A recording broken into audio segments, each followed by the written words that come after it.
Ruler School is brought to you by Odyssey Games, where you can go to get singles for all your Force of Will and other trading card games, as well as these amazing patrons.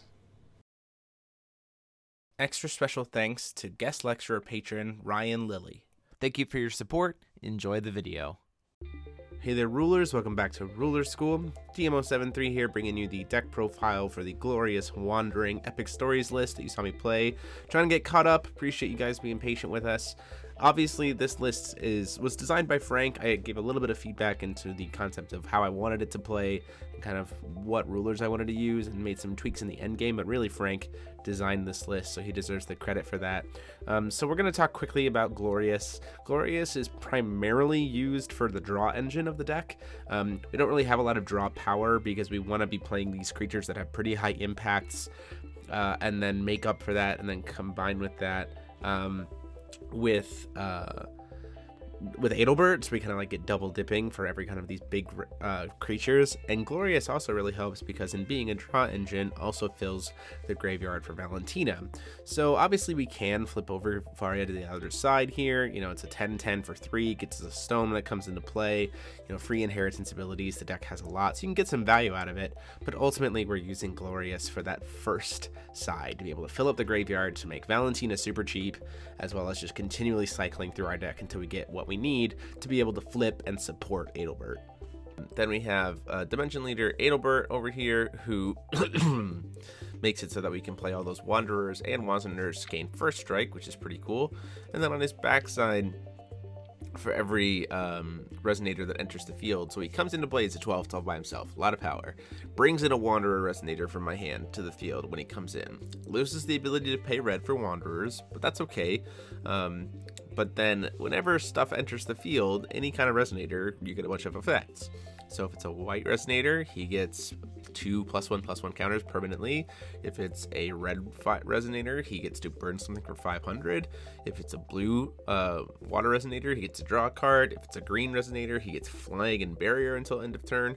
And then if it's a darkness Resonator, your opponent discards a card. So when you're manipulating things with like Dark Alice, Manifestation of Rage, Gil Lapis, Valentina the Crumbling Illusion, like all of these other things, you can start to get some pretty unique, kind of powerful, impactful abilities just by bringing Resonators back over and over and over again.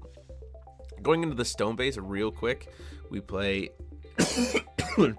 1 Magic Stone of Blasting Waves, Pristia's Memorial, Sparkling Fire Magic Stone, Magic Stone of Moonlight, Memoria of Reincarnation, Awakened Magic Stone of the Earth, Magic Stone of Summer's Breeze, and Magic Stone of Heat Ray. So it's a green, white, red stone base, but the important thing is that we're playing 1 Moonshade and 1 Moonlight.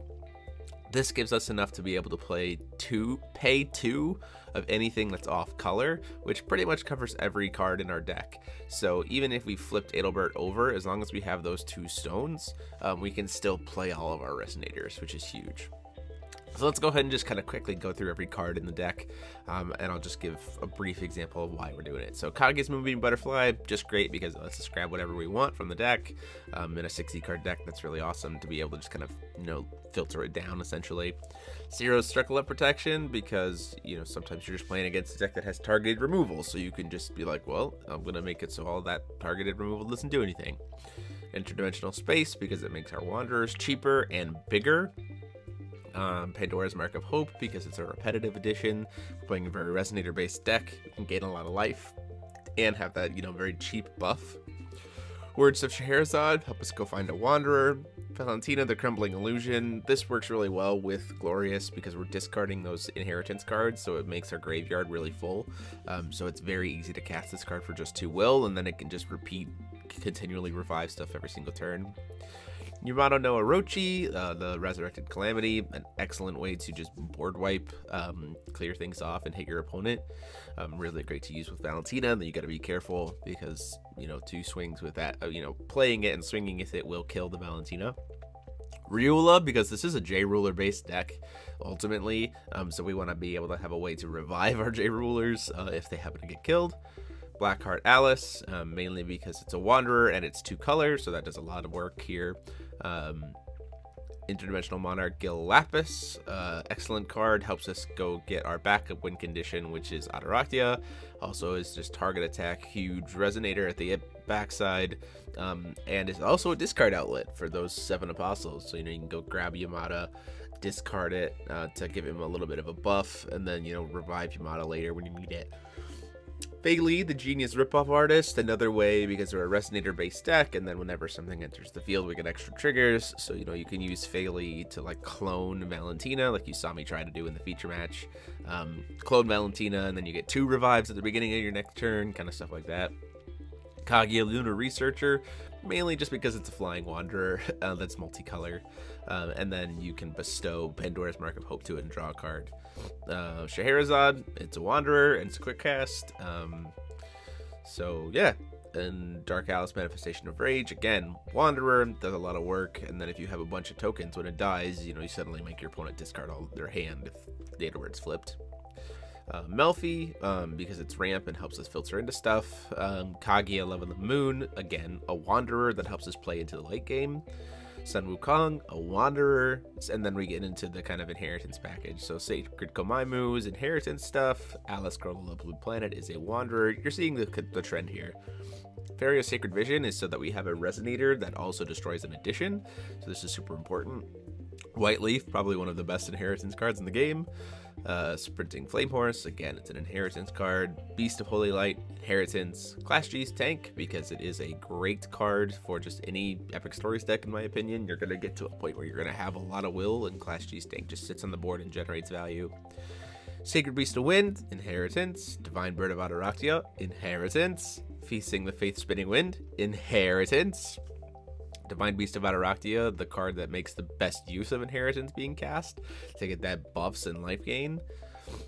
Invisible Flame, because it's inheritance card. Light Dragon's Egg, inheritance card. Shining Kirin, and the best, like, if you can get it, it's +6/+6 is a lot, but +6/+6 and draw a card for paying 3.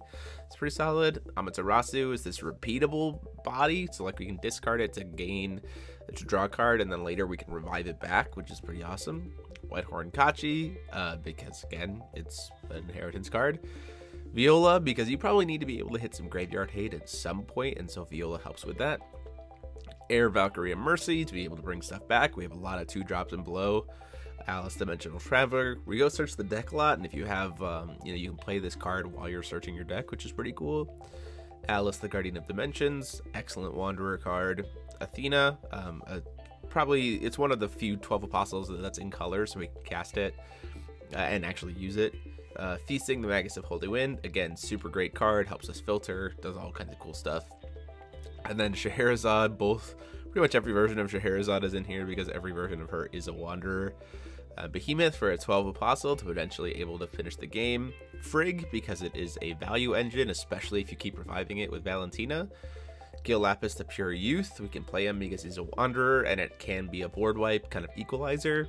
And then Ataraktia is our backup win condition because of its flip side, so we can start removing things, and we have access to all 5 colors within our own deck, so technically, eventually you can just do it to yourself and win the game that way if you need to, if your opponent doesn't have Regalia hate. Seal of Wind and Light, Wind Secluded Refuge for protection. Dream of Juliet to be able to flicker things, which is excellent with Adelbert. Exceed for a cancel. Interdimensional Escape, just in case things start getting a little wide and crazy. Leviton, because why not? We're playing red. And we're a J-Ruler based deck, I apologize. So, that's helpful there. Alice, the Otherworldly Visitor, a Wanderer. Astema, it's a Wanderer. Haggith helps us go grab our additions. We do have a lot of additions in this deck, so Haggith is helpful for that. Schrodinger, because we can start duplicating our Resonators, which is awesome. Jubei, the One-Eyed Swordsman, because again, we've talked about this in the Teacher's Lounge, utility is a big part of this deck, and big part of this kind of concept of epic stories, and Jubei does that really well. Village of the Spirited Away, so we can start flickering our Resonators again, getting a lot of value there. Ataraktia for some extra ramp, as well as getting swiftness. Country of the Sun for protecting our stuff during our turn, and lastly, a Hero Bracelet as another way to bestow stuff and get that Swiftness, Barrier, Precision. Games are going to go long, so you usually have a way to be able to start bestowing for 3 and not really caring about it, especially if you have a Resonator you really want to keep safe. So that is the list. Hope you guys liked it. Hope the match inspired you to try out Epic Stories for yourself. It is a ton of fun, but let us know what you guys think, or if you had a different idea for how to run these, either one of these two, like a different combination that you would run these 2 rulers with. And until next time, this is DMO73 saying class dismissed.